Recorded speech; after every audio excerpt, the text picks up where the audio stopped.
Good morning to all of you. So now we all have discussed about LCR series circuit and also discussed a few things about the resonance. So let me brief it कि what was the resonance. So resonance basically means कि when frequency of the applied AC supply is equal to the natural frequency of the circuit, omega naught is equals to 1 by under root LC. That was the natural frequency. See what happens कि for any LCR circuit or any circuit, as we have already discussed that every circuit or any means even every body has its own frequency. So here also the AC circuits will have their own frequency, and the frequency that is owned by that circuit is known as the LCR circuit is known as the natural frequency, which was given by omega naught is equals to 1 by under root LC. तो when frequency of the applied AC supply is equal to the natural frequency, मतलब कि जो हम लोग बाहर से जो frequency supply कर रहे हैं वो natural frequency of the circuit जो कि omega naught is equals to 1 by under root LC के बराबर है, तो then the current in the circuit becomes maximum. क्यों? क्योंकि वहाँ पे VL माइनस VC जो है वो ज़ीरो हो जाता था, तो या XL माइनस XC जो है वो ज़ीरो हो जाता था, जिससे हमारा क्या है कि केवल जो नेट ओपोजिशन जो बचता था वो था रेसिस्टेंस, और इस केस में तुम्हारा जो करंट होता था वो मैक्सिमम हो जाता है, और इसी फिनोमेना को हम लोग क्या कहते हैं, रेजोनेंस. तो when supplied frequency is equal to the natural frequency of the circuit LCR circuit, तो वो क्या हो जाता है कि वहाँ पे करंट मैक्सिमम हो जाता है, और उसी फिनोमेना को हम लोग कहते हैं रेजोनेंस. सो इम्पीडेंस जो है वो मिनिमम हो जाता है, इम्पीडेंस जो है एकदम मिनिमम हो जाता है, मीन्स रेजोनेंस वहाँ पे क्या है, XL और XC चूंकि बराबर हो जाता है. हम लोग पढ़े थे इम्पीडेंस ट्राइंगल में Z is equals to under root R square plus XL minus XC whole square. तो यहाँ पे XL और XC बराबर हो जाता है चूंकि BL और BC बराबर हो जाता है. इससे हमारा क्या होता है कि Z जो है वो R के बराबर हो जाता है, जो कि मिनिमम है किसी भी LCR सर्किट के लिए, और इन दैट केस जो करंट है वो हमारा मैक्सिमम है. Means here at resonance the resistance is minimum, so I max is current is maximum. See LCR जो सर्किट है इसको हम लोग सेलेक्टर सर्किट भी कहते हैं. सेलेक्टर क्यों कहते हैं हम लोग डिस्कस करेंगे. ये सेलेक्टर सर्किट, जैसे हम लोगों ने यहाँ पे लिखा है this circuit is called selector circuit. Selector circuit कहने का मतलब क्या होता है, selector means selector circuit is use to select one frequency out of many. Means suppose that ये हम लोगों ने LCR सीरीज सर्किट बनाया है, और यहाँ पे हम लोग जैसे AC सप्लाई काफ़ी मैंने कि मिनी AC सप्लाई लिया है, जैसे E0 साइन ओमेगा 1t है ना, ये first source, second source, third source, ये एनी सोर्स हम लोग ले सकते हैं. Suppose that E equals to E0 sine omega 1t है, इसका फ्रीक्वेंसी ओमेगा 1 है. इसका एक और सोर्स ऑफ EMF ले सकते हैं, E equals to E0 sine omega 2t, omega 3t. तो whatever means many frequencies आ रहे हैं. अब इनमें से किसी एक को सेलेक्ट कर लेना है, मीन 10 हमारे पास आ रहे हैं, 10 में से किसी एक को सेलेक्ट करना है. किसको और किसको सेलेक्ट करते हैं, तो on the basis of resonance. जैसे इसका हम लोगों का एक नेचुरल फ्रीक्वेंसी होगा, और उस नेचुरल फ्रीक्वेंसी यहाँ पे जो भी सप्लाई हो रहा है इनमें से जिसके साथ उसका मैच हो जाएगा उसका करंट मैक्सिमम हो जाएगा. सपोज दैट फर्स्ट का हमारा मैच कर गया, इसका हम लोगों ने जो बनाया नेचुरल, इसका जो नेचुरल फ्रीक्वेंसी अभी रखा है सपोज दैट ओमेगा 1 है, और यहाँ पे हम लोगों ने फर्स्ट सप्लाई किया E0 साइन ओमेगा 1t, तो इसके साथ इसका क्या हो गया, रेजोनेंस हो गया. यहाँ पे इसका मान लेते हैं सप्लाइड फ्रीक्वेंसी ओमेगा 1 है, इसका नेचुरल फ्रीक्वेंसी भी उतने के बराबर है, तो ये इसके लिए करंट मैक्सिमम हो जाएगा. तो बाकी सब क्या हो जाएगा, हट जाएगा. कहने का मतलब है कि हम लोगों ने ये 10 सप्लाई कर रहा था, उसमें से एक हम लोगों ने चूज कर लिया. तो बेसिकली ये क्या है, सेलेक्टर है. इसने 10 सप्लाई किया, उसमें से किसी एक को चुना, तो उसी को हम लोग कहते हैं सिलेक्टर सर्किट। इसको थोड़ा सा और अच्छे से फील लेने के लिए हम लोग समझने की कोशिश करते हैं। जैसे हमारे पास क्या होता है कि FM रेडियोज़ वगैरह अगर यूज़ करते हैं तो उसमें क्या होता है कि अब जैसे जो हमारा जो सप्लाई आ रहा होता है वो तो अब एक FM स्टेशन तो नहीं है। आप सपोज दैट यहाँ पे मैं बात करूँ तो हम मेरे को लगता है कि हज़ारीबाग में खुद 3 FM चैनल्स पकड़ते होंगे कम से कम। तो 3 FM चैनल्स पकड़ रहे हैं, तो अभी जो मेरा जो रेडियो है वो तीनों का तीनों ही चूज़ कर रहा है, तीनों का तीनों फ्रीक्वेंसीज उस पर आ रहे हैं। लेकिन मैं जिसको चुना, सपोज दैट 92.3 बिग FM मैंने चुना, तो आखिर वही क्यों बजा और क्यों नहीं बजा? तो इसलिए ऐसा हुआ क्योंकि हमने अपने रेडियो में रेडियो का जो फ्रीक्वेंसी है वो उसके फ्रीक्वेंसी के बराबर कर रखा है। सपोज दैट मैंने भी अपने रेडियो का फ्रीक्वेंसी 92.3 मेगाहर्ट्ज पे कर रखा है। तो अभी मेरा सपोज दैट मैंने इस पे ट्यून कर दिया है, तो क्या हो जाएगा कि अब जो काफ़ी सारे स्टेशंस आ रहे हैं, कोई 92.3 है, कोई 96.5 है, कोई 102.8 है, तो ये काफ़ी सारे फ्रीक्वेंसीज आ रहे हैं। तो इसमें से मैंने अपने रेडियो को ट्यून करके रखा है 92.3 बिग FM। तो ये उसके साथ मैच हो रहा है, उसके साथ रेजोनेंस हो जाएगा, तो ये बाकी सब जो है वो सारे छट जाएंगे। मीन्स सेलेक्टर कहने का मतलब क्या हो रहा है? Selector circuit use to select one frequency out of many. जैसे मेनी फ्रीक्वेंसीज आ रहे हैं, उसमें से किसी एक को सेलेक्ट कर लिया, है ना। और कैसे सेलेक्ट किया? तो रेजोनेंस के बेसिस पे सेलेक्ट किया, उसमें उसका करंट मैक्सिमम हो गया, तो वही हमारे स्टेशन पकड़ लिया और हमारा वो चल निकला। जैसे कि इसको थोड़ा सा और मैं इसको फील दूं आपको, जैसे मैं आपको सपोज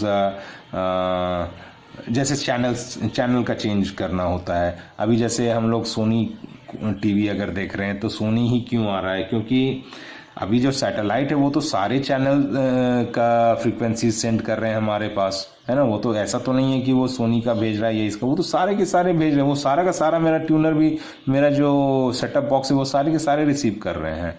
लेकिन मैं सोनी ही क्यों देख पा रहा हूँ एक समय में और दूसरा क्यों नहीं देख? क्योंकि मैंने वो अपने रिमोट से ट्यून किया, चेंज किया, है ना। फ्रीक्वेंसी चेंज मैं अपने बेसिकली रिमोट से क्या चेंज करता हूँ? Frequency of the natural frequency में बदलता हूँ, सी के वैल्यू को चेंज करके, एल के वैल्यू को चेंज करके। जैसे ऑलरेडी हम लोगों ने बताया कि जितने भी इलेक्ट्रॉनिक सर्किट है सारे के सारे एल, सी और आर के कॉम्बिनेशन से बनते हैं। तो हम लोग यहाँ पे क्या है कि फ्रीक्वेंसी को चेंज कर सकते हैं ना, एल का वैल्यू चेंज कर दें या सी का वैल्यू चेंज कर दें, तो उससे हम लोग फ्रीक्वेंसी के वैल्यू को चेंज करते हैं। तो सपोज दैट हमने अपने रिमोट से चेंज किया 139, तो यहाँ पे एन टीवी का जो फ्रीक्वेंसी है वो मैंने बना दिया, अपने सेटअप बॉक्स का फ्रीक्वेंसी उतने के बराबर कर दिया, तो वो उसका उस समय वो उसका नेचुरल फ्रीक्वेंसी हो गया। तो अब जैसे सैटेलाइट से सारे एन टीवी, सोनी टीवी सबका फ्रीक्वेंसी आ रहा है, लेकिन मैच किसके साथ हो रहा है? रेजोनेंस किसके साथ हो रहा है? तो वो रेजोनेंस हो गया एन टीवी के साथ। तो हमारे टेलीविज़न पे एन टीवी स्टार्ट हो गई, भाभी जी घर पर हैं। तो यहाँ पे क्या हो रहा है कि आउट ऑफ मेनी मैंने एक सेलेक्ट किया, और किस बेसिस पे सेलेक्ट किया? तो रेजोनेंस के बेसिस पे सेलेक्ट किया, इसलिए इसको हम लोग कहते हैं सेलेक्टर सर्किट। काफ़ी सारे फ्रीक्वेंसीज आ रहे हैं, उसमें से किसी एक को मैंने सेलेक्ट किया। तो हम लोगों ने कैसे चेंज करते हैं फ्रीक्वेंसी को? तो फ्रीक्वेंसी को हम लोग चेंज करते हैं बाय चेंजिंग एल और सी दोनों चेंज कर सकते हैं, लेकिन हम लोग बेसिकली हमारा जो ऑब्जेक्टिव होता है कि किसको चेंज करना होता है, तो हमारा ऑब्जेक्टिव होता है सी को चेंज करते हैं हम लोग, बेसिकली कैपेसिटर को चेंज करते हैं। अब आपके दिमाग में भी ये आ सकता है कि भाई सी क्यों, एल क्यों नहीं? तो भाई आप एल भी चेंज कर सकते हैं, सी भी चेंज कर सकते हैं, दोनों चेंज कर सकते हैं, कोई इशू नहीं है। लेकिन बेसिकली हम लोग सी को इसलिए चेंज करते हैं ना, सपोज दैट अगर आपके पास दो ऑप्शन है, आपको एक कम अमाउंट में आपको वही चीज़ मिल रहा है और एक अधिक अमाउंट में आपको वही चीज़ मिल रहा है ना। तो ऑब्वियस सी बात है कि आप है सो कोशिश करेंगे कि हमको कम में सेम चीज़ मिल जाए, तो उसी को आप ऑप्ट करेंगे, है ना। जैसे कि अभी क्या है कि जो इंडक्टेंस होते हैं वो कॉस्टली होते हैं, है ना। और कैपेसिटेंस होते हैं वो 2-4 रुपए के, 5 रुपए के आते हैं। अब इंडक्टेंस वही 200-300 के आएंगे। तो जहां मेरा 2-3 रुपए में काम चल रहा है, 5 रुपए में काम चल रहा है, वहां मैं क्यों 200-400 में इन्वेस्ट करूं, है ना। तो बेसिकली हम लोग वहां पे जो चेंज करना होता है तो हम लोग सी को चेंज करते हैं और मीन्स सी को चेंज करके और हम लोग नेचुरल फ्रीक्वेंसीज का बदल देते हैं और उस हिसाब से जो फ्रीक्वेंसी चाहिए होता है उसके साथ मैच हो जाता है, उसका रेजोनेंस हो जाता है, उसका करंट मैक्सिमम हो जाता है, बाकी सारे छट जाते हैं। तो रेजोनेंस होकर के अगर देखें कि इसका ग्राफ कैसा बनता है तो ये उसका ग्राफ कुछ इस तरह का बनता है, इस तरह से बनता है। तो ये क्या है कि suppose that at natural frequency पे करंट हमारा मैक्सिमम हो जाता है, तो ये हमारे को इस तरह का ग्राफ मिलता है। ये करंट वर्सेस फ्रीक्वेंसी का ग्राफ है जो कि हमारे को इस तरह से मिलता है ना। अब आपके दिमाग में आ सकता है कि सर ये तो चलो भाई, अभी मान लेते ओमेगा 1 के साथ इसका ये हुआ, रेजोनेंस हुआ, तो ये ओमेगा 1 के लिए ये आपका इसके पास आ गया, है ना, यहाँ पे। तो बाकी सब भी तो हैं, वो कहाँ पे हैं? तो बाकी सब जो हैं तो सपोज दैट हो सकता है वो और सभी फ्रीक्वेंसी यहाँ पे आ रहा है, लेकिन और सब के लिए जो ग्राफ बन रहा होगा वो हो सकता है वो यहाँ से निकल गया, हो सकता है कोई यहाँ से निकल गया। तो उन लोग के लिए ये जो है मैंने कि करंट मैक्सिमम नहीं हो पा रहा, तो जिसके लिए करंट मैक्सिमम हो पाया वो हमारा आ गया हमारा चैनल, और जिसके लिए मैक्सिमम नहीं हो पाया, अब सपोज दैट एक इसका उस फ्रीक्वेंसी भी यहाँ पे आता है, यहाँ पे आता है, और एक यहाँ पे आता है, तो ये मैक्सिमम हो गया ना। तो ये आपके टीवी पे दिखेगा, ये आपके चैनल में आएगा, बाकी ये सारे सारे हट जाएंगे, है ना। तो यहाँ पे बेसिकली यहाँ काफ़ी सारे हैं, उनमें से आपने किसी एक को सिलेक्ट कर लिया, इसको हम लोग कहते हैं सेलेक्टर सर्किट।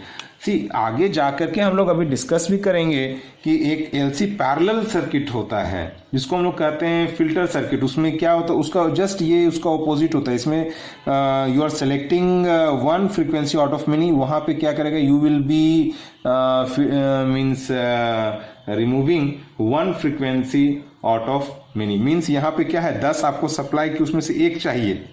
अब वहां पे एलसी पैरेलल जब रेजोनेंस पढ़ेंगे, वो भी रेजोनेंस होगा, ये भी रेजोनेंस है, लेकिन उस केस का रेजोनेंस क्या है कि वहां पे जब हम लोग एलसी पैरेलल सर्किट में पढ़ रहे होते हैं तो वहां सपोज दैट हमारे पास 10 फ्रीक्वेंसी आ रही है, अभी उनमें से हमको एक फ्रीक्वेंसी नहीं चाहिए, है ना। यहाँ पे चाहिए एक फ्रीक्वेंसी, वहां पे एक फ्रीक्वेंसी एक नहीं चाहिए, तो वो वहां पे होता है फिल्टर कर देता है, उसको हटा देता है, बाकी सारे बच जाते हैं, निकल के आ जाते हैं, जो कि हम लोग अभी डिस्कस भी करेंगे।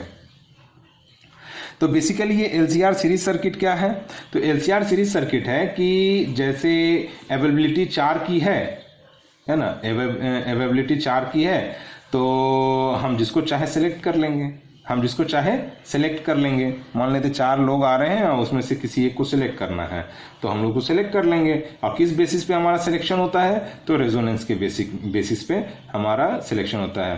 तो बेसिकली ट्यूनिंग उसी को हम लोग कहते हैं फाइन ट्यूनिंग। उसको हम लोग उसको क्वालिटी फैक्टर के बारे में भी हम लोग डिस्कस करेंगे, क्वालिटी ट्यूनिंग के बारे में भी डिस्कस करेंगे।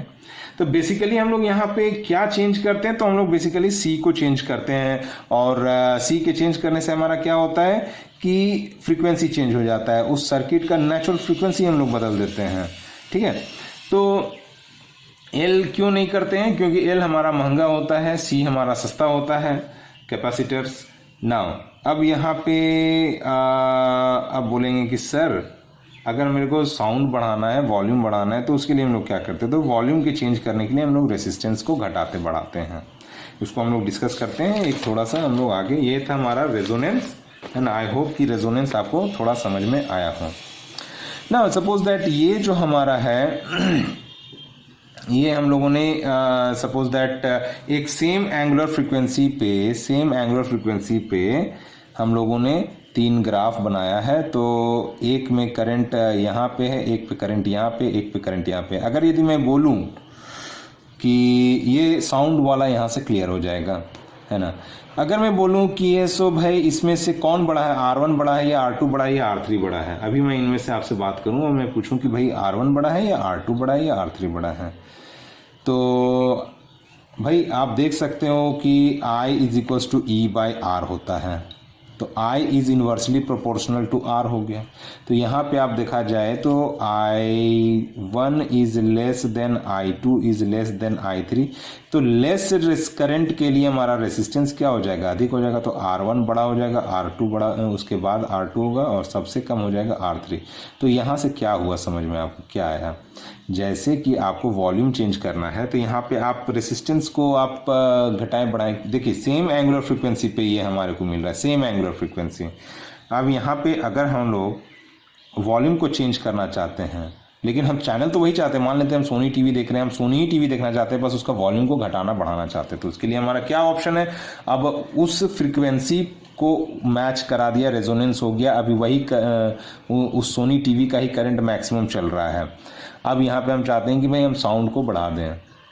साउंड को बढ़ाने के लिए अभी वहाँ पे उसी वैल्यू ऑफ करंट को हम लोग क्या कर रहे हैं, और भी बढ़ाना चाहते हैं, और भी बढ़ाना चाहते ताकि हमको और अच्छे से सुनाई दे, है ना। लेकिन फ्रीक्वेंसी नहीं बदलना है, तो फ्रीक्वेंसी वही है। तो उसके लिए क्या है उपाय भाई, हमको और अच्छे से सुनाई दे, उसके लिए हम लोग रेसिस्टेंस को क्या कर दें, I3 में ज़्यादा अच्छा सुनाई देगा। I3 के लिए हमने क्या कर दिया, रेसिस्टेंस को कम कर दिया। तो हम लोग जो वॉल्यूम चेंज करते हैं ना, वॉल्यूम बढ़ाना घटाना बढ़ाना घटाना, ये क्या होता है, वॉल्यूम बढ़ाना, करंट बढ़ाना, करंट बढ़ाना, रेसिस्टेंस कम करना। फ्रीक्वेंसी तो हम लोग चेंज नहीं कर रहे हैं ना, हम लोग तो सेलेक्ट कर चुके हैं। तो दैट इज योर रेजोनेंस। अब यहाँ पे हम लोग बात करते हैं quality of tuning. Quality factor, Q factor means कितना साफ तरीके से स्टेशन को पकड़ा पा रहे हैं हम लोग, कितना साफ तरीके से।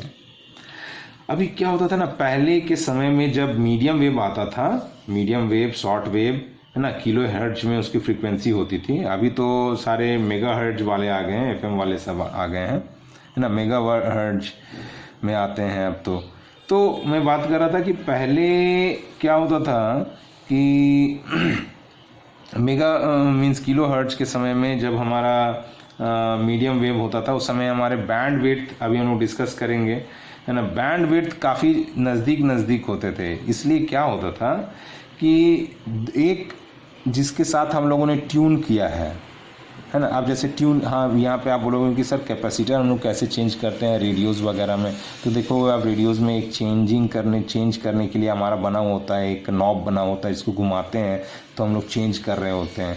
तो वो बेसिकली घुमाने से हम लोग क्या चेंज करते हैं, उसके वैल्यू को, उसके फ्रीक्वेंसी वैल्यू को हम लोग चेंज कर रहे होते हैं, है ना, वो डिफरेंट फ्रीक्वेंसीज पे आता है। तो इसका मतलब क्या है, उसके वैल्यूज़ को, सी के वैल्यूज़ को बेसिकली हम लोग चेंज कर रहे हैं और उसके फ्रीक्वेंसी को हम लोग चेंज कर रहे हैं। हाँ, तो अब हम लोग बात कर रहे थे क्वालिटी ऑफ ट्यूनिंग के बारे में। तो क्या होता है क्वालिटी ऑफ ट्यूनिंग में कि कितने अच्छे तरीके से हम पकड़ा पा रहे हैं किसी स्टेशन को, इतने अच्छे तरीके से हम उसको सुन पा रहे हैं। तो यहाँ पे क्या होता था कि पहले के समय में ऐसा होता था कि सपोज दैट एक जो स्टेशन हम लोगों ने ट्यून किया है, अब उस स्टेशन पे पता चला कि अभी उसके दाएं बाएं वाले भी उस स्टेशन के ज़्यादा अधिक दूर नहीं हुआ करते थे, नज़दीक ही हुआ करते थे। तो इससे क्या होता था कि कभी वो भी है सो उसमें अपना रोल प्ले करना स्टार्ट कर देते, तो उनका भी उसमें इंटरफेरेंस हो जाता था, सुपरपोजिशन हो जाता था। कभी एक साथ दो स्टेशन पकड़ लिया, कभी कभी होता था कि एक साथ तीन स्टेशन पकड़ लेता था।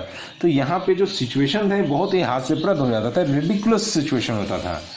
जैसे कि क्या है कि अभी आप गाना सुन रहे हैं, गाना सुनते सुनते बीच में पता चला कि आपका ये आ गया, मैच का कमेंट्री चल रहा है, और उसके साथ साथ कभी कभी पता चलता था कि ऐसो न्यूज़ भी आ गया। तो मतलब कि एक ही समय पे 2-3 लोग का रेजोनेंस हो जाता था और 2-3 लोग अपना वहाँ पे आना स्टार्ट कर देते थे। तो अब उसको फाइन ट्यूनिंग करने के लिए अब हम लोगों को क्या है कि पहले इसके ग्राफ को समझने की कोशिश करो कि आखिर कौन फ्रीक्वेंसीज हैं जो कि हमको डिस्टर्ब कर सकते हैं, कि हमारा जो डिस्टर्बिंग बैंड है, जो इंटरफियर करने वाली फ्रीक्वेंसी है, वो कौन है, कौन से फ्रीक्वेंसीज हमको इंटरफियर करेंगे और कौन से हमको इंटरप्ट करेंगे और हमको डिस्टर्ब करेंगे। तो हम लोग उसके बारे में जानना चाहते हैं। तो क्या है कि हम थोड़ा ऐसा करते हैं, इसको स्टोरी बोलते बोलते अगर ये बताएंगे तो ज़्यादा अच्छा से समझ में आएगा। जैसे हम लोग क्या है कि अभी हम लोग ये ग्राफ लिया कि ये करंट और फ्रीक्वेंसी का हम लोगों ने ग्राफ लिया, करंट और फ्रीक्वेंसी का हम लोगों ने ग्राफ लिया, तो हमारे को कुछ इस तरह का फ्रीक्वेंसी ग्राफ हमको मिल रहा है।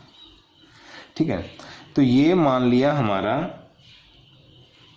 इस फ्रीक्वेंसी पर ओमेगा नॉट पे हमारे को जो ये करंट मिल गया, ये मैक्सिमम मिल गया, ये आई मैक्स हो गया। अभी यहाँ पे जो आई मैक्स या फिर कह सकते हो ये आई नॉट हो गया, यहाँ पे आई नॉट, मैक्स को हटा करके हम आई नॉट करते हैं। इसके करस्पॉन्डिंगली जो यहाँ पे पावर होगा वह हो जाएगा I nought square r, I nought square r. अब यहाँ पे क्या है कि कौन फ्रीक्वेंसीज जो हैं हमको डिस्टर्ब करने वाले हैं, कौन फ्रीक्वेंसी हमारे को डिस्टर्ब करने वाले हैं और कौन हमको डिस्टर्ब नहीं करने वाले हैं।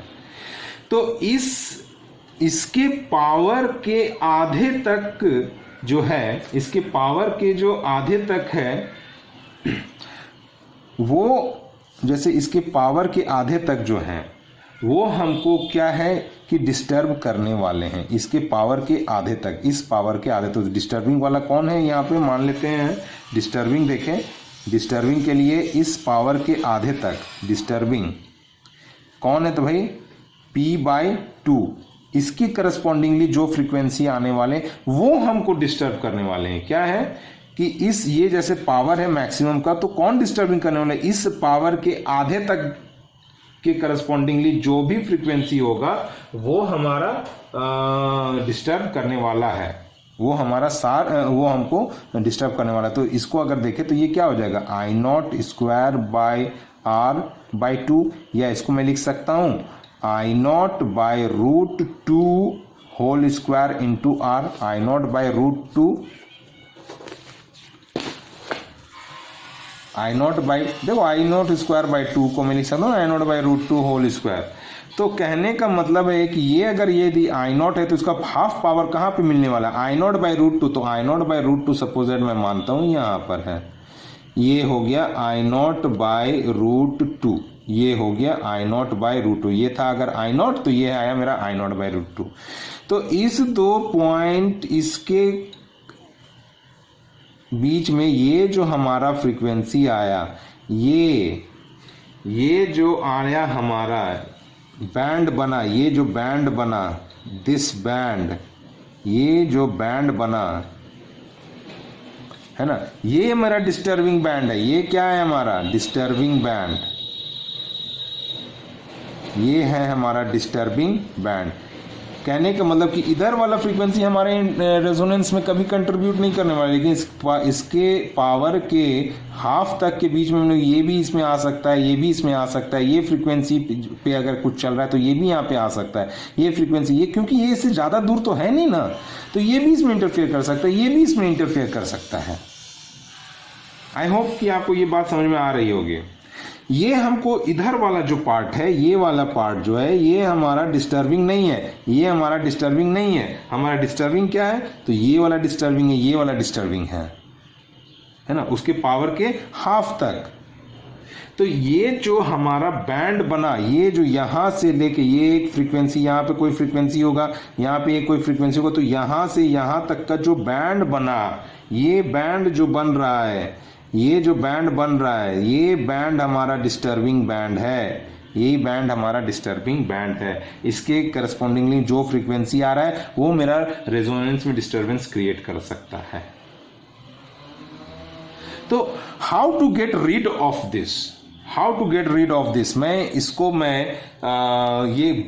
कम शार्पेस्ट ट्यूनिंग करने में लोग कितने अच्छे तरीके से मैं पकड़ा पा रहा हूं। तो क्या है कि हमारे पास क्या ऑप्शन है कि अगर यदि मैं ये डिस्टर्बिंग बैंड को कम कर सका, इस डिस्टर्बिंग बैंड को मैं कम कर सका, तो मेरा जो ट्यूनिंग है वो ज़्यादा शार्प हो जाएगा, क्योंकि जितना मैं डिस्टर्बिंग फ्रीक्वेंसी को कम कर दूंगा उतना ही अधिक मेरा क्वालिटी ऑफ ट्यूनिंग हो जाएगा, है ना, शार्पेस्ट ट्यूनिंग हो जाएगा, शार्प ट्यूनिंग हो जाएगा।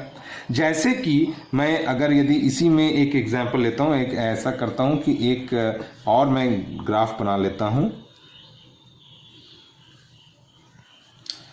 Suppose that same means omega naught के लिए, सेम ओमेगा नॉट के लिए हम लोग तीन देखेंगे, तीन एग्जाम्पल लेकर के देखेंगे। तो जैसे कि एक हमने लिया कि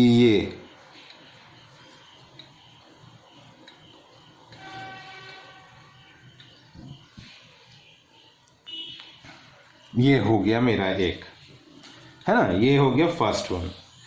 अभी मान लेता हूं ये अगर आई नॉट है, ये अगर आई नॉट है ना, ये आई नॉट है, तो इसका मान लेते हैं ये आई नॉट बाई रूट टू ये हो गया, सपोज दैट ये इसका आई नॉट बाई रूट टू हो गया, ये ब्लू से मैं दिखा रहा हूं, ये आई नॉट बाई रूट टू हो गया। तो इसके लिए जो डिस्टर्बिंग बैंड है वो कहां से कहां तक है, ये वाला जो है ये इसका डिस्टर्बिंग बैंड है, ये इतना बैंड तक वो डिस्टर्ब करेगा। अब क्या है कि हम इसको थोड़ा अगर मैं ऐसे ले लूं,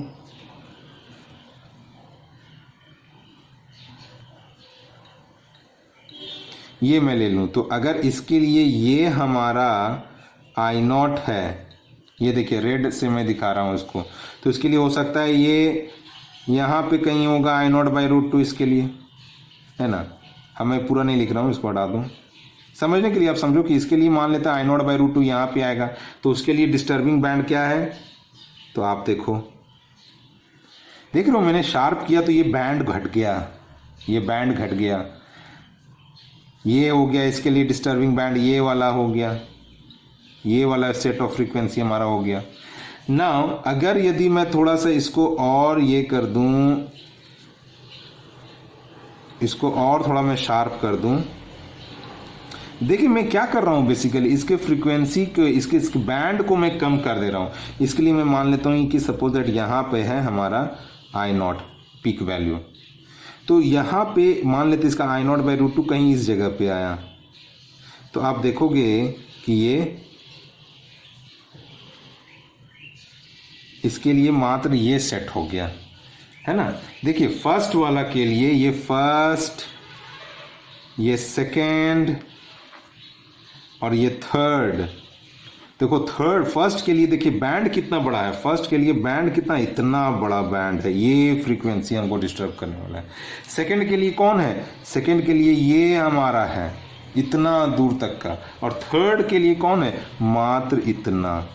तो देखिए यहाँ पे जितना डिस्टर्बिंग फ्रीक्वेंसी को हम कम करते चले जा रहे हैं उतना ट्यूनिंग फाइन बेहतर होते चला जा रहा है। मींस जैसे जैसे डिस्टर्ब करने वाली फ्रीक्वेंसी कम हो रही है, इसको शार्प होता चला जा रहा है, ये देखने रहे नुकीला बनता चला जा रहा है, नुकीला शार्प, ये कैसा हो रहा है, शार्प बनता चला जा रहा है।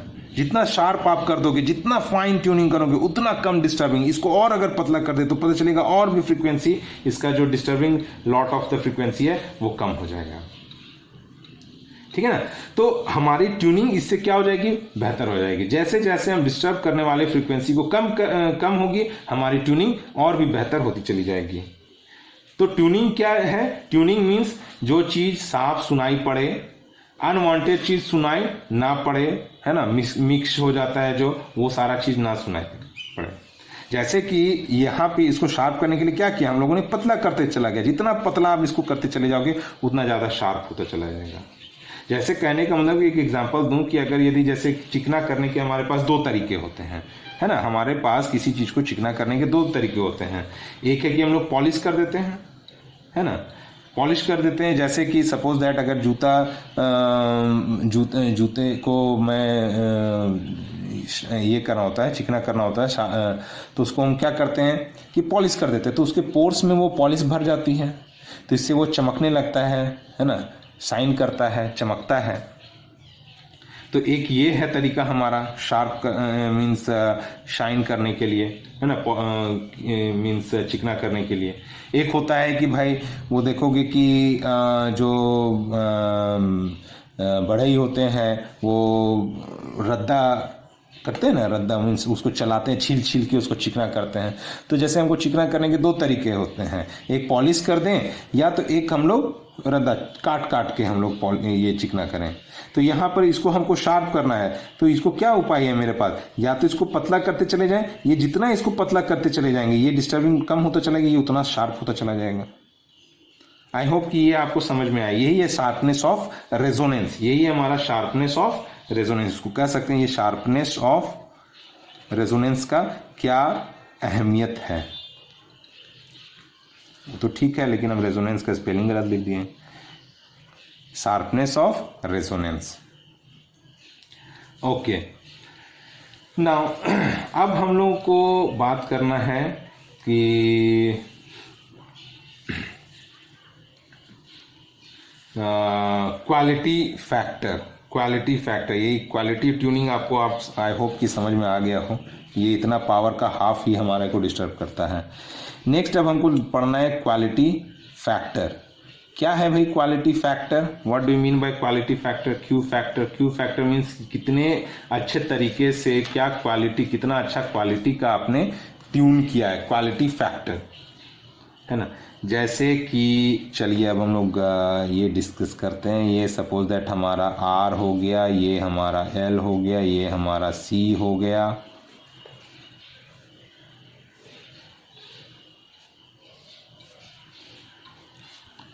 ठीक है। जैसे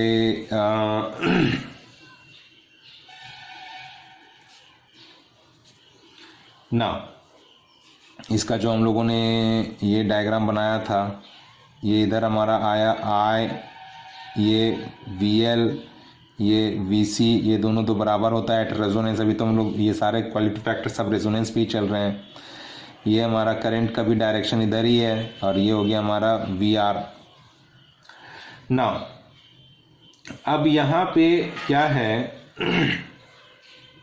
कि अगर मैं लिखना चाहूँ, यहाँ पे ये VL और VC बराबर है, तो VL अगर मैं लिखना चाहूँ तो ये क्या हो जाएगा IXL, या इसको मैं लिख सकता हूँ I ओमेगा L, या मैं VC लिखूँ तो ये हो जाएगा IXC या I 1 ओमेगा C। ये ठीक है ना एट रेजोनेंस। और सपोज, हाँ चलिए मैं यहाँ पे बात करता हूँ। जैसे यहाँ पे आपने एक यहाँ से आपने एक स्पीकर लगा दिया जहाँ से आप आउटपुट देखेंगे, है ना। अभी जो चीज़ स्पीकर करेंगे मतलब जहाँ से आउटपुट आप देखने वाले, आउटपुट आप देखने के लिए अब नहीं स्पीकर, सपोज यहाँ पे हम साउंड सुनना चाहते हैं। तो एट रेजोनेंस क्या होता है?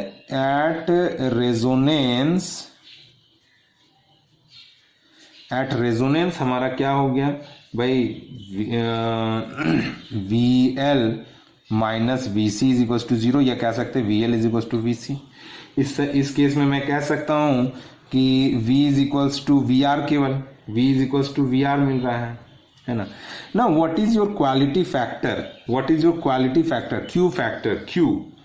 क्वालिटी फैक्टर कहने का मतलब कि मैंने क्या सप्लाई किया और उसमें क्या हमको मिला, यही आउटपुट के जैसा ही हो गया भाई। मीन्स आउटपुट या तो आप यहाँ से देखिए या आप इसको यहाँ से भी देख सकते हैं, क्योंकि उस केस में VC बोलिए या VL दोनों तो एट रेजोनेंस सेम ही है। या तो आप आउटपुट यहाँ से देखें या आउटपुट आप यहाँ से देखें, दोनों केस में आप देखें तो यहाँ पे, क्योंकि चाहे आप VL देखें या VC देखें, दोनों का दोनों तो हमारा बराबर ही है। तो हमारा जैसे याद कर कीजिए कि हमारा इफिशिएंसी क्या होता था, आउटपुट बाय इनपुट, यही ना होता था। तो क्वालिटी फैक्टर क्या हो जाएगा, आउटपुट आप कहाँ से देख रहे हैं, या तो VL से देखें या VL से देखें, VC से देखें। तो यहाँ पे जो पोटेंशियल स्पीकर के क्रॉस होगा वही VC के क्रॉस होगा, या वही VL के भी क्रॉस होगा, क्योंकि VL और VC तो दोनों बराबर हैं। तो हम लोग क्वालिटी फैक्टर को क्या लिखेंगे, तो वोल्टेज अक्रॉस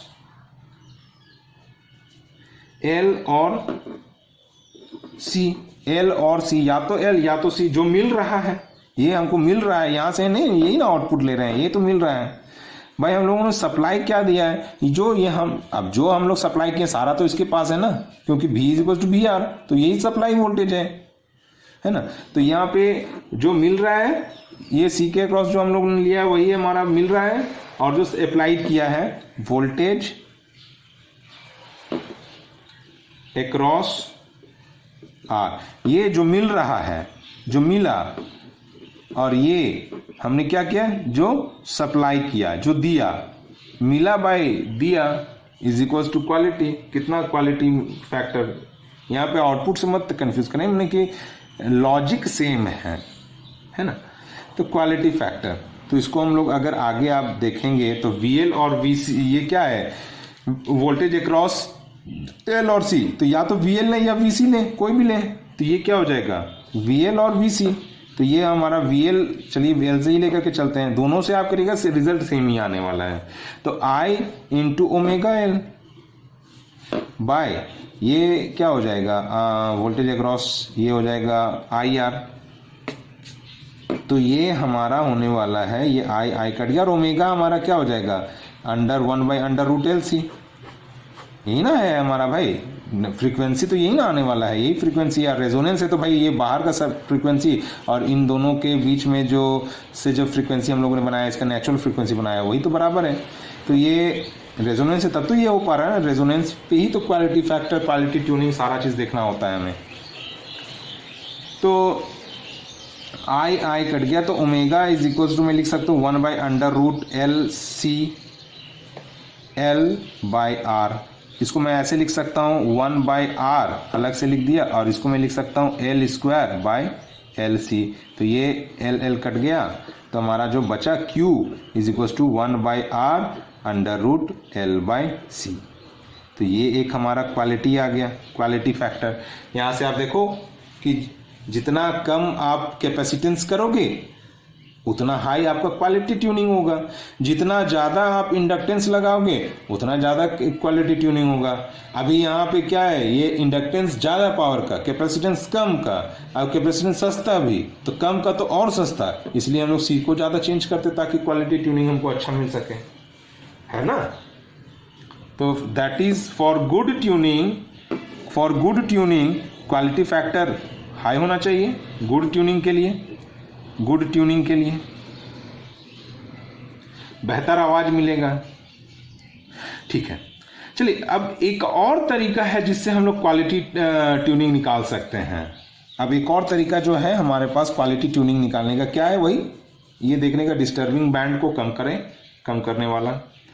तो एक और जो मेथड है उससे हम लोग देखते हैं, ये एक मेथड हो गया है ना, ये एक मेथड हो गया। एक और मेथड से हम लोग इसको स्टडी करते हैं। तो जैसे हम लोगों आई और फ्रीक्वेंसी के बीच में हम लोग ग्राफ बनाए, तो ये हो गया आई और ये हो गया हमारा फ्रीक्वेंसी के बीच में हम लोगों ने ग्राफ बनाया, तो ये हमारा मिला, ये सपोज दैट, थोड़ा इसको और आगे बढ़ा देते हैं, तो यहाँ पे मिला मेरे को ओमेगा नॉट, है ना।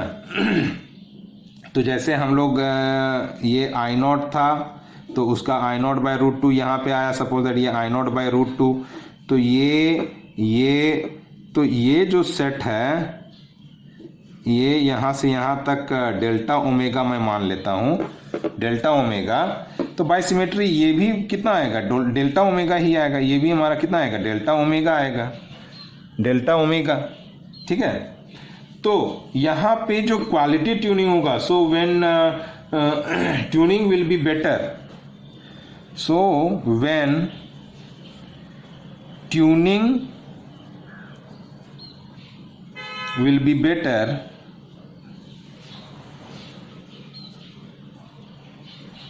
क्या हो जाएगा, तो भाई Q is equals to operating frequency by bandwidth of message signal.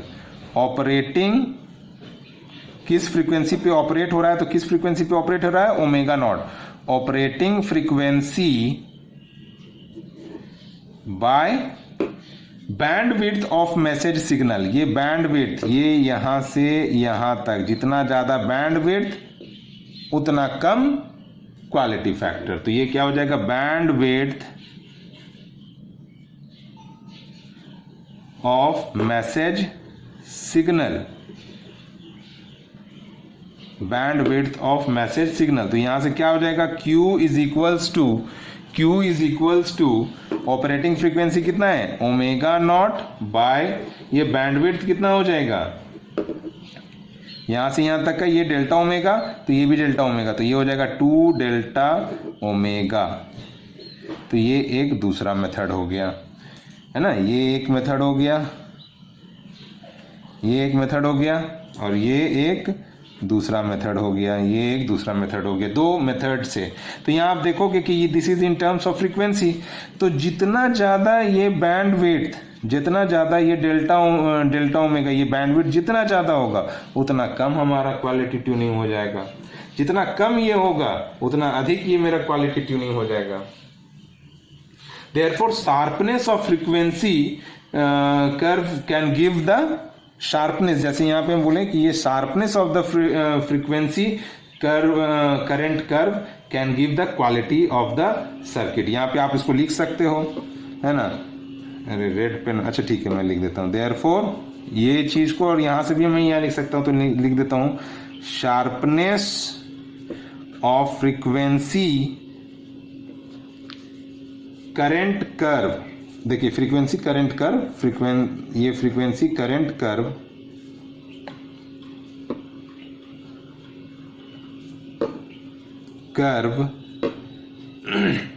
Is quality of circuit. जितना ज्यादा शार्प उतना ज्यादा हमारा quality of the circuit.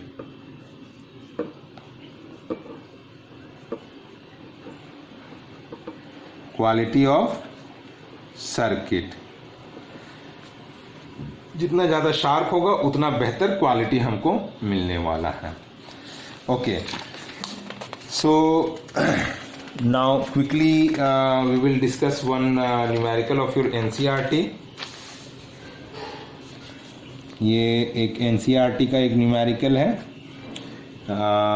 7.10.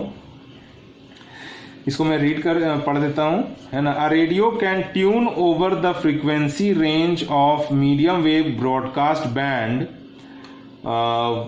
800 kilohertz to 1200 kilohertz. Means 800 kilohertz to 1200 kilohertz. यहां तक हमारा ये medium wave का है. ये क्या है, हमारा दिया हुआ है फ्रीक्वेंसी.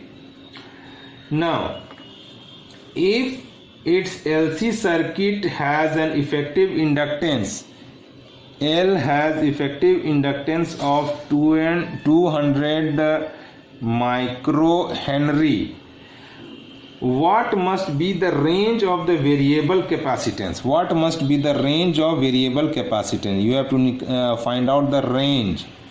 तो भाई ये तो सिंपल सा है कि अगर यदि हम लोग देखें कि फॉर 800 किलो हर्ट्ज, अगर यदि ये मैं फ्रीक्वेंसी ले लेता हूं तो हमारा क्या आ जाएगा, सी वैल्यू. तो पहले सी का हम लोग ये निकाल लेते हैं ना, तो ओमेगा यहां से देख लेते हैं. तो omega is equal to 1/√LC होता है. This means that omega square is equal to 1/LC होता है. This means C is equal to 1/ω² into L हो जाएगा. इसको थोड़ा और आगे बढ़ाएंगे तो 1/ω क्या हो जाएगा, 2πf² इंटू एल हो जाएगा. थोड़ा और आगे जाएं तो ये हो जाएगा हमारा 1/4π²f²L. 1/4π²f²L. तो अगर यदि मैं 800 किलो हर्ट्ज लूं तो हमारा कैपेसिटेंस का वैल्यू क्या हो जाएगा, 1/4π² means 3.14 whole square into f square. F we have taken 800 kilohertz. 800 into 10 to the power 3 hertz. और हमने लिया है L का वैल्यू. L का वैल्यू L लिया है 200 micro henry. 200 into 10 to the power -6 henry. अब I know that you are better mathematician than me, तो इसको आप सॉल्व करोगे तो ये हमारा आ जाएगा 198.09 पिकोफराड. ठीक है. नाउ अगर यदि मैं लूं फॉर 1200 किलो हर्ट्ज फ्रीक्वेंसी, अगर मैं 1200 किलो हर्ट्ज फ्रीक्वेंसी लूं तो हमारा सी वैल्यू क्या आ जाएगा, 1/4π² means 3.14 whole square. F square means यहां पे हमारा है 1200. देखिए एक मिस्टेक हो गया ना, एफ स्क्वायर मीन्स यहाँ पे स्क्वायर करना था मेरे को. 1200 into 10 to the power 3 whole square into जो हम लोगों ने इंडक्टेंस का वैल्यू ले रखा है 200 इंटू 10 to the power -6. अब इसको आप सॉल्व करोगे तो यहाँ पे हमारा जो आएगा, इसको सॉल्व करने पे जो आंसर आएगा 88.04 पिको फराड. तो हमारा रेंज ऑफ कैपेसिटर क्या हो जाएगा, C range from 198.09 pico farad to 88.04 pico Farad. So this is your answer.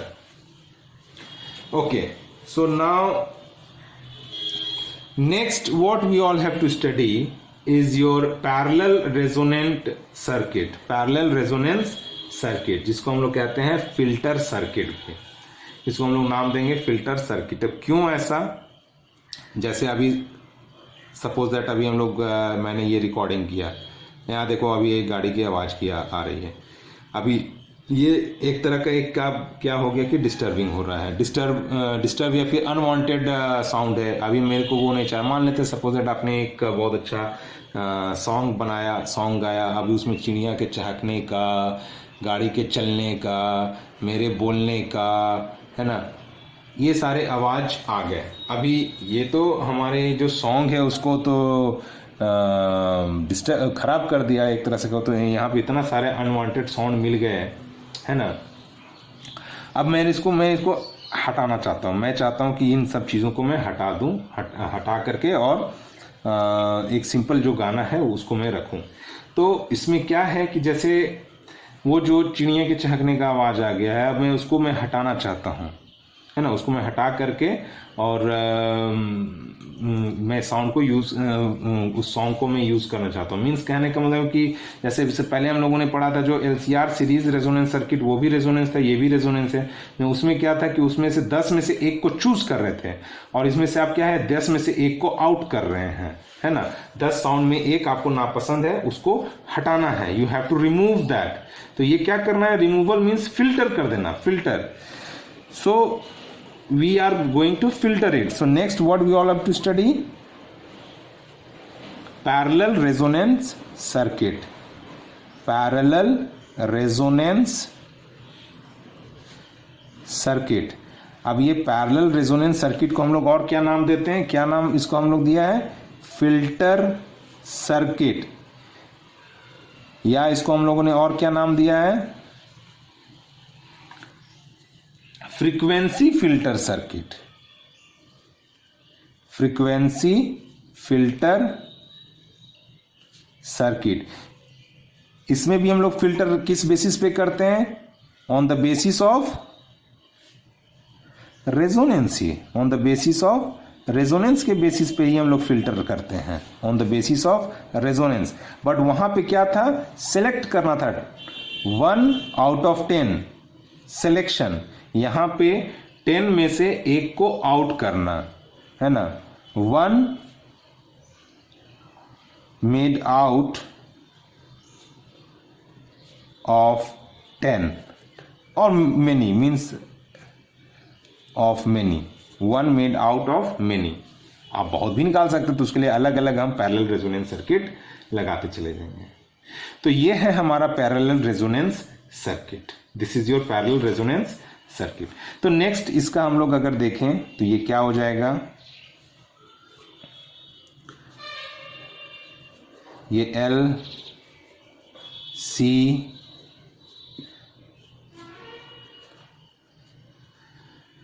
अभी यहां से हम लोगों ने करंट सप्लाई दिया, ये सपोज दैट I, तो इधर पे गया जो वो हो गया IL और इधर पे जो गया वो हो जाएगा IC। अभी यहाँ से हम लोग बात करें कि IL क्या हो जाएगा, तो भाई E/XL। अगर यहाँ से मैं IC की मैं बात करूँ तो ये क्या हो जाएगा, E/XC। नाउ नेट करंट यहाँ पे देखा जाए, नेट करंट, तो net current will be I equals to IL plus IC। Net current तो यही हो जाएगा। नाउ अब इसको हम लोग पुट करना चाहते तो IL जो होता है हमारा वो क्या हो जाएगा, जैसे I0L साइन, जो हमारा इंडक्टेंस के केस में जो हमारा आता था, तो बेस अगर E equals to E0 sine omega t लेकर के चले तो उसके करस्पॉन्डिंगली जो हमारा I जो आने वाला था फॉर इंडक्टेंस और I जो आने वाला था कैपेसिटेंस, उसके लिए क्या होगा, तो हम लोग इसको लिख सकते हैं साइन ओमेगा t माइनस π/2। याद करें अगर यदि मैंने L सर्किट में देखा तो यही आया था, प्लस IC के लिए क्या हो जाएगा, I0C sine omega t plus π/2। Means current जो है वो लैग करता है वोल्टेज से इन केस ऑफ इंडक्टेंस, और करंट जो है वो लीड करता है इन केस ऑफ कैपेसिटेंस। अभी देखो लैगिंग और लीडिंग के लिए एक और तरीका से आप याद रख सकते हैं, जो हम लोग, मैं अपने समय में when I was student I remembered like this only. जैसे क्या है कि पहले सी, अगर मैं अल्फ़ाबेट में देखूं तो पहले सी आता है बाद में एल आता है ना। पहले सी आता है, इसलिए सी क्या है, लीड करता है, सी के केस में करंट लीड करता है, और एल बाद में आता है, इसलिए एल के केस में करंट लैग करता है ना। बेस तो हम लोगों ने ये ले रखा है, तो सी के केस में करंट इससे π/2 से लीड करता है, और इसके एल के केस में ये लैग करता है। याद रखने के लिए हम क्या किए थे कि अल्फाबेट में सी पहले आता है, एल बाद में आता है, इसलिए सी लीड करता है, और सी में करंट लीड करता है और एल में करंट लैग करता है। बाकी ये कोई लॉ नहीं है, आप उसको अपने तरीके से याद करना चाहें तो याद कर सकते हैं। ठीक है, चलिए यहाँ पे एक और चीज़ में थोड़ा एक प्रोसीड करूं, तो इसको मैं साइन को मैं कॉस में बदलने के लिए मैं इसको ऐसे कर सकता हूं। ये क्या है, साइन,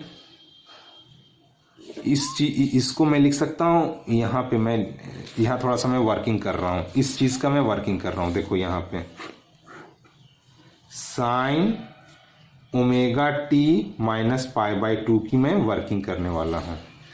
ये मैं लिख सकता हूं क्या, इसको पता नहीं ये दिख रहा है कि नहीं दिख रहा है, इसको मैं क्या, मैं ऐसे लिख सकता हूं, साइन माइनस, कॉमन निकालूं तो π/2 माइनस ओमेगा टी लिख सकता हूं। अब ये sine minus theta, sine minus theta तो माइनस साइन थीटा होता है, तो क्या मैं इस माइनस को बाहर ले जा सकता हूं, तो ये लिख सकता हूं minus sine π/2 minus omega t. क्या मैं ये लिख सकता हूं?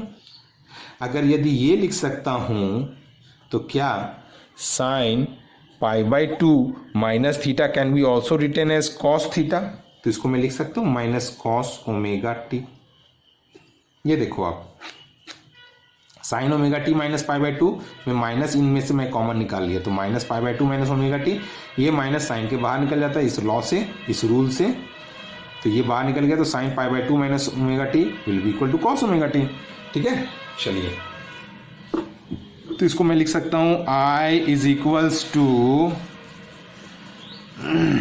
I0L, या IL को मैं लिख सकता हूं E0/XL, इसको मैं लिख सकता हूं E0/XL। अरे यहाँ पे नोट कर दो तो यहाँ पे नोट आ जाएगा, यहाँ भी नोट कर दो तो यहाँ भी नोट आ जाएगा, तो I is equal to E0/XL, और साइन ओमेगा टी माइनस π/2 को मैंने माइनस कॉस ओमेगा टी लिख सकता हूँ, तो ये हो जाएगा माइनस कॉस ओमेगा टी, तो इसको मैं माइनस इधर करके मैं कॉस ओमेगा टी लिख दिया। अब इस केस में क्या हो जाएगा भाई, I0/C E0/XC sine omega T plus π/2, या π/2 plus omega t is same thing, तो ये क्या हो जाएगा कॉस ओमेगा टी। अब इनमें से जो कॉमन निकल रहे हैं वो उनको मैं बाहर निकाल देता हूं, तो I is equals to E0 cos omega T, common निकल गया, तो अंदर में क्या बचा भाई, ये 1 माइनस 1/XL, और यहाँ से 1/XC, तो मैं लिख सकता हूँ 1/XC माइनस 1/XL। नाउ अब जैसे सपोज दैट मैंने ये करंट को यहाँ पे, इस एसी करंट को यहाँ पे डाला, और मैं चाहता हूँ कि एक पर्टिकुलर फ्रीक्वेंसी हमारे को नहीं मिले, मीन्स इस करंट को मैं ज़ीरो करना चाहता हूँ, मैं नहीं चाहता हूँ वो, जैसे मैं चाहता हूँ उसके लिए करंट हमारे को मैक्सिमम मिल जाए, है ना, और जो नहीं चाहता हूँ उसके लिए करंट मेरा जीरो हो जाए, तो वो फ्रीक्वेंसी के करस्पॉन्डिंग जो चिड़िया चाह रहा है, उस फ्रीक्वेंसी के करस्पॉन्डिंग जो करंट वो बना रहा था वो जीरो हो जाए, तो वो for I to be zero, उसको मैं जीरो करना चाहता हूँ, तो भाई ये तो हमारा जीरो नहीं हो सकता है, तो for I to be zero हमारा कौन जीरो होगा, एकमात्र उपाय है इसको जीरो होना पड़ेगा, है ना। इसका मतलब क्या है, इसको जीरो होना पड़ेगा। What does this mean? This means that XC must be equals to, अरे ये इधर चला गया, है ना, तो XC must be equal to XL। इसका मतलब क्या है, XC is omega L is equals to 1/ओमेगा C, तो यहाँ से omega square is equal to 1/LC, तो यहाँ पे omega is equal to 1/√LC। यहाँ पर भी देखोगे तो जितना का ये इसका नेचुरल फ्रीक्वेंसी आपस में बनेगा वही फ्रीक्वेंसी को वो हटा सकता है। तो यहाँ पे मैं अलग अलग सी चेंज करके अलग अलग फ्रीक्वेंसी बना सकता हूँ, है ना, मैं अलग अलग फ्रीक्वेंसी बना सकता हूँ। और अलग अलग फ्रीक्वेंसी बनाऊंगा तो अलग अलग के लिए मैं करंट को जीरो कर सकता हूँ, है ना। तो यही हमारा हो जाएगा ओमेगा नॉट। तो यहाँ पर ओमेगा नॉट हमारा क्या आ गया, वही हमारा हो गया नेचुरल फ्रीक्वेंसी, और जिसको जीरो करना है बस उस फ्रीक्वेंसी को इस फ्रीक्वेंसी के बराबर कर देना है बस। तो यहाँ पर भी ये रेजोनेंस सर्किट है जो कि जिसका नेचुरल फ्रीक्वेंसी कितना है, omega naught is equal to 1/√LC ही है। तो इस केस में अगर मैं ग्राफ बनाना चाहूँ कि भाई ग्राफ इस केस में हमारा कैसा बनता है, तो ग्राफ हमारा ऐसा बनता है कि ये आई हो गया, ये हमारा ओमेगा हो गया।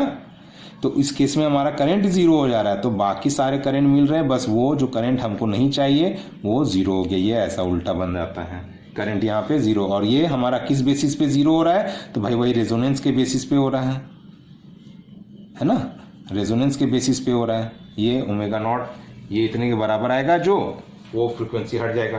बाकी के लिए करंट मिल रहा है बट ओमेगा नॉट वाली करंट नहीं मिल रही है।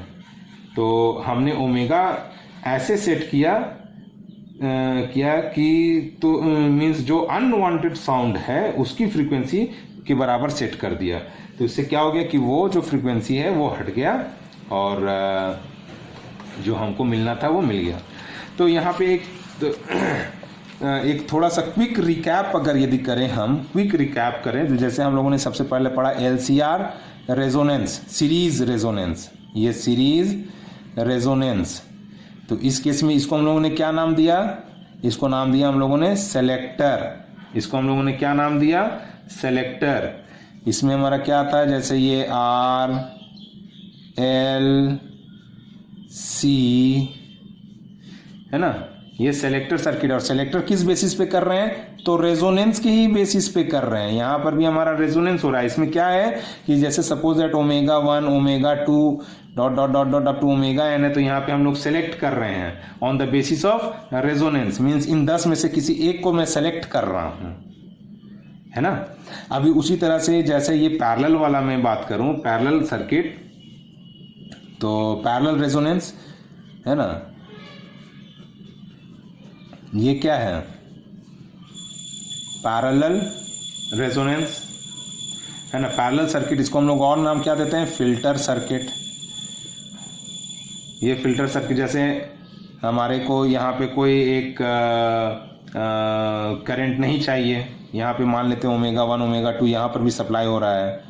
अब हमको उसमें से नहीं चाहिए कोई एक, है ना, कोई एक करंट हमको नहीं चाहिए, फ्रीक्वेंसी का करंट हमको नहीं चाहिए, तो उसको हमको मतलब कि इसमें से बस पास करा देंगे। मान लेते और भी नहीं चाहिए तो इसके आगे जैसे मान लिया ये है, एक हमारा ओमेगा 1 भी हटाना है और ओमेगा 2 भी हटाना है, तो उसके लिए हमारा एक इसमें से पास करा दी जो ओमेगा 1 के लिए था।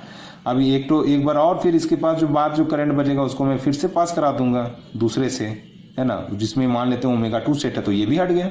और जिसको हटाना है वो सबको उस वैसा लगाते चले जाइए और जिसको हटाना है हटाते चले जाइए।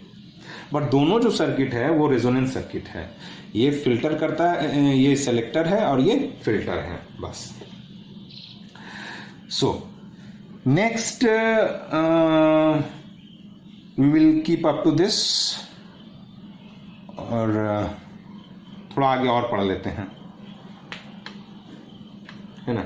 नेक्स्ट वी विल डिस्कस की now how AC elements store energy, how AC elements, AC circuit elements वो स्टोर एनर्जी स्टोर कैसे करता है।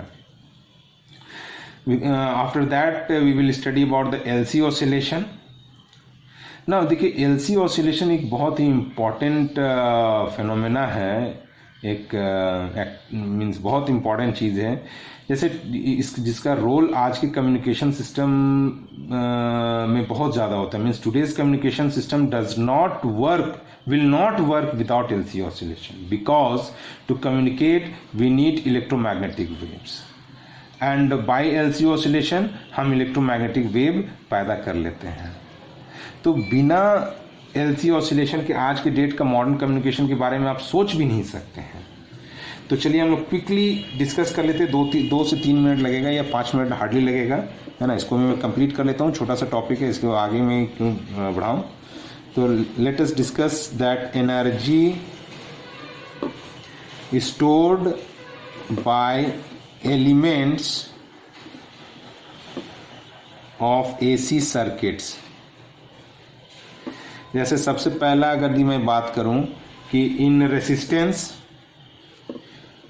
में कैसा स्टोर होता है, तो हीट के फॉर्म में होता है। तो in resistance energy stored in terms of heat, ये हीट के टर्म में स्टोर होता है। Means H is equal to I square R, T मतलब कि फॉर 1 सेकेंड हम लोग निकालिए, पावर के टर्म्स में हम लोग बात कर रहे हैं, पावर के टर्म्स में, है ना। 1 सेकेंड में हम लोग बात कर रहे हैं, तो भाई जितना सेकेंड के लिए है उससे मल्टीप्लाई कर दो तो हीट अपना निकल जाएगा।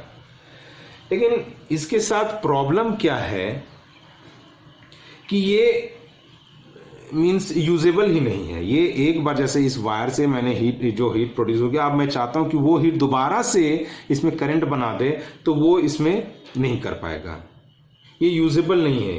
क्या है भाई, तो it can't be taken back as electrical current. यहां लिख सकते हो it can't be taken back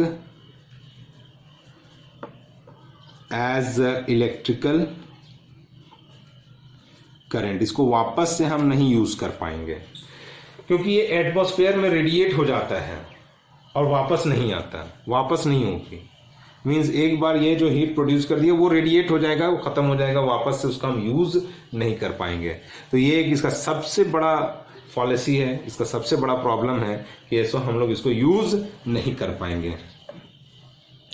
next हम लोग डिस्कस करते हैं इन कैपेसिटर एनर्जीज। ये ऑलरेडी हम लोग पढ़ चुके हैं। इन कैपेसिटर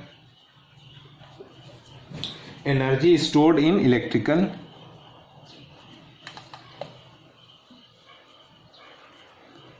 इलेक्ट्रिकल फील्ड। एनर्जी जो स्टोर होता है इस केस में वो इलेक्ट्रिकल फील्ड के फॉर्म में स्टोर होता है। जैसे आपको याद हो कि ये प्लस माइनस, इसको मैं ये कर दूं तो यहाँ पे इलेक्ट्रिक फील्ड के फॉर्म में यहाँ पे स्टोर हो जाता था एनर्जी, जो कि कितने के बराबर होता था, तो U is equals to half CV square. और इसको हम लोग यूज कर सकते, इट इज यूजेबल। ये not usable, this is usable. इसको हम लोग यूज कर सकते हैं और बाद में हम लोग यूज कर, जैसे आप लोग बताए थे कि कैपेसिटर में हम लोग चार्ज स्टोर कर लेते हैं और बाद में जब जरूरत पड़ता है तो उस चार्ज को हम लोग यूज कर लेते हैं। टंकी में जैसे पानी स्टोर करके रख लिए, यूज किया जा सकता है।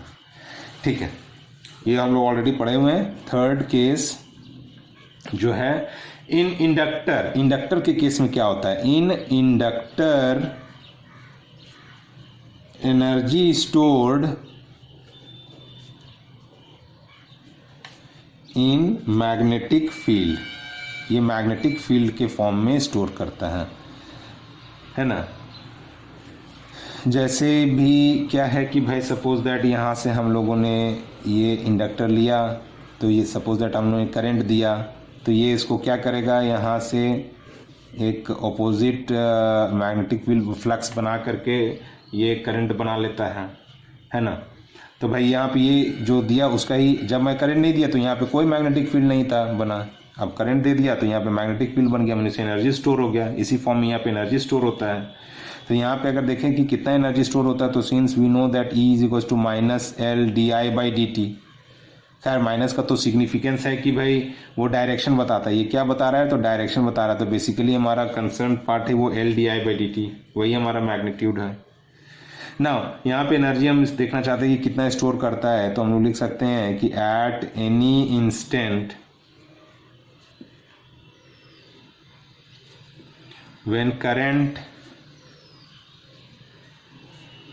is I, the work done